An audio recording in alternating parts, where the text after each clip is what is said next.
Twitter backlash over reports of how Trump staff should dress at Dress Like a Woman.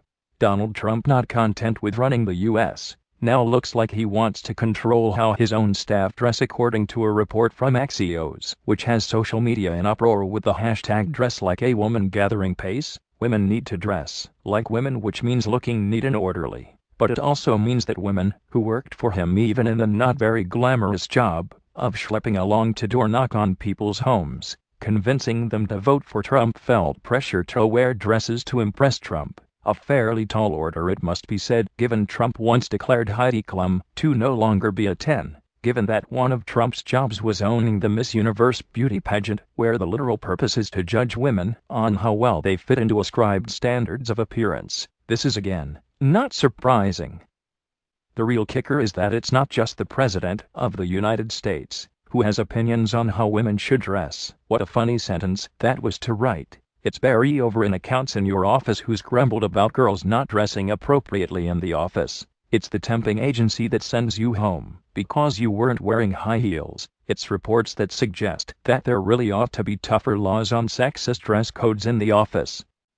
It's comments on Theresa May's love for fashion and baring her knees, and Hillary Clinton attracting criticism whether she wore a hair scrunchie or Armani. And of course it's easy to say that clothes don't matter when a white pantsuit can say so much, or that studies suggest that women who wear makeup are seen as more competent. That this comes from a man who is one gust of wind away from a bad hair day should perhaps be a little skew-if, but we know it isn't, because as Jess Kartner morally noted when examining Hillary Clinton's battle with fashion during the presidential campaign, men are held to different standards when it comes to style. Trump was said to be very unimpressed with the cut of his press secretary Sean Spicer's suit on his first press conference, but pleased with Mitt Romney's jawline and general senatorial aesthetic. So what about Steve Bannon? Bannon, whose style of dress and grooming could perhaps be summed up as slapdash, is said to be the only person exempt from Trump's dress code. According to Axios source, Steve is cavalier almost about the way he dresses, including ditching the tie and, notably, a white tie, which is apparently Trump's preference.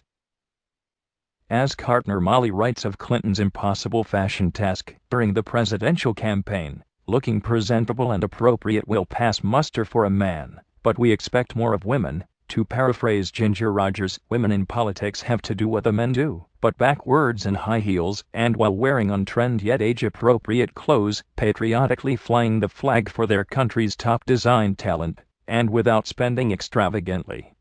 The same could be said of any woman who has stood in front of her wardrobe and thought about what kind of message she is planning on sending out to the world with what she chooses to wear, and whether that message is appropriate. All before Steve Bannon has even thought about getting up for his morning bowl of oatmeal with gin and rusty nails. Imagine then, women having the luxury to be cavalier about their appearances, without it pulling into question the person they are in the world. Why, we might just even have the audacity to apply for a job that we were clearly not qualified for.